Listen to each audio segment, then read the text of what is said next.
ربي في قبنو أكمل سنتلفتشو سنيف هبنو نمني قرين إسلام ما أفاني وجه والكبسيس يوخام غوسا وجه والكبسيس غوسا ولين قبض إسلام ما غوسا قبضو أفاني اللين قبض أفان كناتو أفان إسلاماتي خنجامي نمني يجور إسلاماتو أفان سنبرتون دركما إرتي يوخان غوسا سنراتهن دركما غوسا سنقلون دركما انجروا يجو osoni fi afaan qabaate nama afaan arabaa dubbatu malee namni biraa islaamummaan seenuta akkasii miti jechuudha yookaan yoo gosa qabaates nama gosa arabaa malee haala sanii miti duratti ergamaa rabbii dura namni gideenii fi ergaman ambiyoonni gosaa fi afaan murtaa'etti ergamuu turan warra bani israa'ilaa keessa waan turaniif jecha gosaa fi gosa murtooyte takkatti ergamuu turan gosa murtooytetti ergaman ambiyoonni ergamaa rabbii dura ergaman sallallahu alaihi wa alihi wasallam gosatti ergamuu turan yookaan warra afaan muraasa qabu isaan sanitti ergamuu turan ammoo islaamummaan gidee dhufte ergamaan rabbii sallallahu alaihi wasallam ambiyoota rabbiin ergarraa ambiyaa abbaa keenya Adam irraa jalqabii isaan hundinuu ambiyoonni rabbiin erge hundinuu ergaa rabbii gabroota rabbiiti nam tokko gabrummaa rabbii irraa afaan guddisan hundinuu guututti jechuudha abbaa keenya Adam Nuh Hud Salih Sulaimaan hundummaan isaaniitu jechuudha Ibrahim Ismaa'il kun hundi Isaa Muusaa kun hundi martinuu jechuudha gabroota rabbiiti ergamoota rabbii gabroota rabbii jechuudha isaan tana ittiin boonan isaan gabra rabbii ta'uu rabbii waa hunda uumeef ergaman ambiyaa jechuun namootan ilmuma namaa kanarraa rabbii fi gabrootan isaa idduu godhe jechuudha namumarraa dhalatan ilmaan namaati isaanis tahanii isaan sun akka namni bikka takka gizeenii fi dhaqu yooniif fakkeenyaaf mana tokko irratti ol ba'uu fedhe sullamaan malee namni bikka ol dheertu takkatti ol hin ba'u ambiyaanis sullama jechuudha yookaan shanshalata rabbii fi gabrootan rabbii idduu jiru jechuudha ilmi namaa rabbi harkee rabbii wajjin dubbachuu hin danda'u garuu warri jechuudha rabbii fi ilma namaa idduu ta'u waasitaan jechuudha ilma namaatii fi rabbii idduu warri ta'u ambiyaa jaaman isaan kun rabbi ni ta'anii hin tahan rabbi gonkumaa gabroota rabbiiti ergamoota rabbiiti isaan kun ambiyoonni gabroota rabbii ergamtoota rabbiiti isaan hundinuu haala isaan itti ergamaniitu jira warri ergamaa keenya nabi Muhammad sallallahu alaihi wasallam isa dura ergame gosaafa ergame jechuudha gosa adda addaa hedduudha ambiyoonni 1,224 oli ambiyaan ergamte lafa tanarratti ergamte ambiyoonni ergaman kun martinuu hundinuu irra hedduun isaanii jechuudha waan ergamaa keenya nabi Muhammad hin tahin inni kan boodaati isa boodaan nabiin hin dhufu isaatu qaboodaati malee ergaman kun hundinuu maalitti ergaman gosa murtooyte takkatti ergaman afaan murtooytee fi gosa murtooytetti ergaman garuu nabi Muhammadoo akkamitti ergame aalama hundaaf ergame saniifi أشهد وقال نمتك إسلام ما سينو أشهد أن لا إله إلا الله وأشهد أن محمدا رسول الله إرجما ربي خنماس أرسل للعالم جتو بودي أنبياء بولبي أنبياء دا يتودا غرغوتو خلقيتي خنرجم إرو أمتك وجرا خن نبي محمد إرجما ربيتي غرو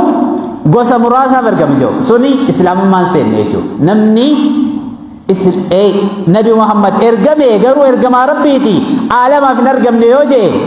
yoo aalamaa fi nama muraasaaf ergame jee islaamummaan isaa irra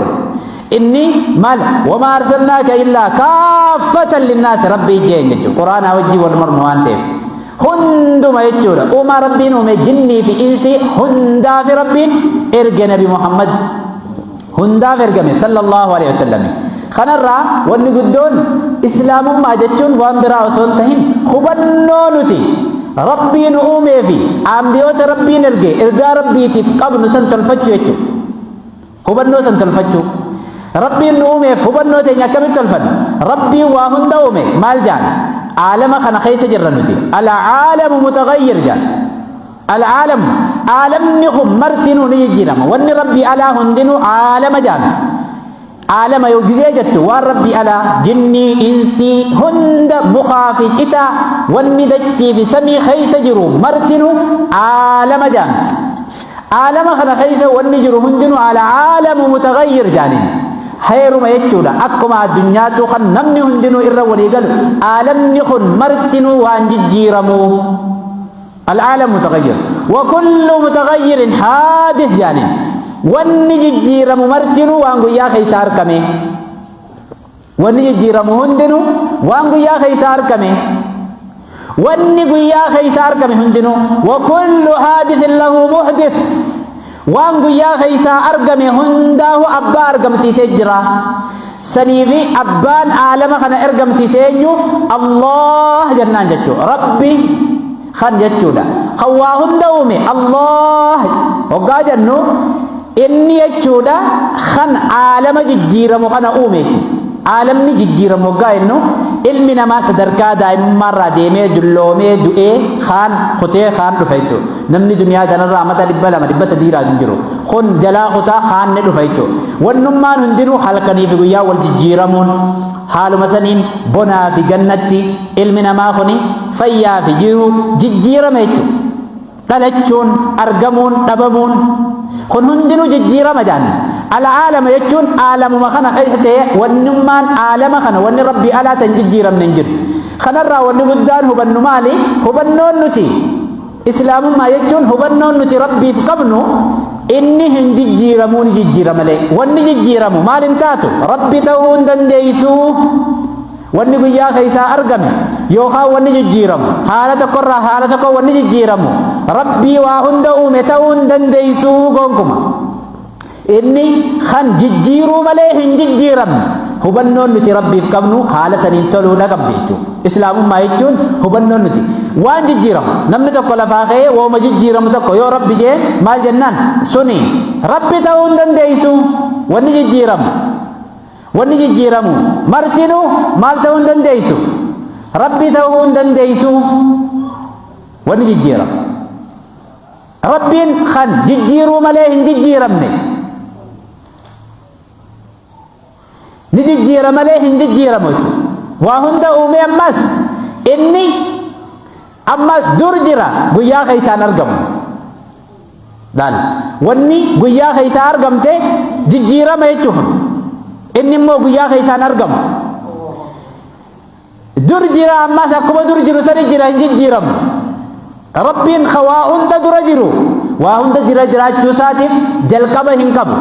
wanni guyyaa keessaa dhalate yookaan guyyaa keessaa argame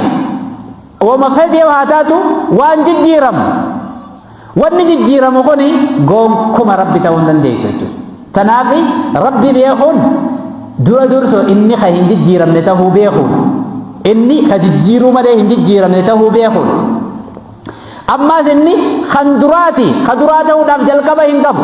jalqaba hoggaaniif jennu yeroo taayimii jechuudha addunyaan tun gaafa uumamte qabdi isaatu uume guyyaa keessa maal jaaniin warri saayinsiidhaarra biig baanki tiyoorii irraa uumamte jaan biig baanki tiyoorii jechuun infijaarul kabiir jaaniin afaan arabaatti dhooyinsa guddaa tokko jaaniin dhooyinsi guddaan san jalqaba qaba garuu haaliini waa hunda uume jalqaba hin qabu inni rabbiin jechuudha kaduraa ta'uudhaaf jalqaba hin qabu jalqaba uuma jennu kana yeroo tanaa isaatu uume bar yeroo nama nuti addunyaan keessa jiraannu tuni umriin isiidha yeroo taayim waan jaaniin tuni bikka kanarraa kaatee bikka kana dhaabbatti hanga guyyaa qiyaamaa hangam deemti amataan lakkaawwachaa baatii guyyaadhaan halkanii guyyaa wal jijjiiramu haaliin immoo waan kana keessan seenu isaatu uume yeroo tana keessan seenu yeroon inni jechuudha yeroodhaan maal hin ta'u hin daangayfamu jechuudha hin jijjiiramu wanni biraa bar wama fedhe guyyaa akkanaa argamtee dhalatee du'ee yookaan fannifamuu ta'us waan adda addaatu jira haaliin immoo waa hunda uume kan duraa ta'uudhaaf jalqaba hin qabu wanni jalqaba qabdu martinuu makhluuqa rabbi ta'uu hin dandeessu wannummaan jalqaba qabu hundinuu jechuudha osoo takkaa lama hin jenne kuni waan kun waan namni islaaman ta'e hundi hubachuu qabu wanni jalqaba qabu hundinuu makhluuqa rabbi ta'uu hin dandeessu yoo jalqabuma qabaate kanaaf rabbiin nuti gabbarru kan jalqaba hin qabne jechuudha. Kan duraa ta'uudhaaf jalqaba hin qabu. Jalqaba jechuun guyyaa wanni sun irraa eegalamte san qabdiimi hin qabu jechuudha rabbiin. Rabbiin waa hunda uume jalqaba hin qabu. Jalqaba waan jaan kanaa isaatu uume hin qabu jechuudha. Ammaas akkasuma kan boodaa ta'uufis xumura hin qabu. Xumura hin qabu ammaas wanni biraa hundinuu xumura qabdi. Kullu man alayhaa faan jee rabbiin. Wanni duniyaa irra jiru hundi ni dhabama. Dachii fi samiinis dhabamuuf teessi. Akkuma isaan uumama isaaniitiifis dachii fi samiin wanni isii keessa jiru hundinuu pilaaneetotaa fi wanni bahara keessa jiru martinuu akkuma uumama isaaniitiif jalqaba qabanitti dhuma isaaniitiifis akkasuma dhumaas ni qaban jechuudha. Ikispaardii wanni jaaniin dhumtiniis irra katabamtee jirti. Ka hin dhumne eenyu qofa Allah rabbii waa hunda uume. Inni hin dhumu. Ka duraa ta'uudhaaf jalqaba hin qabu. Wanni jalqaba qabdu makhluuqa ta'uu mirkaneeffadhu dhibbaa dhibbatti. Wanni xumura qabdus makhluuqa mirkaneeffadhu. Rabbiin jalqaba hin qabu xumura hin qabu.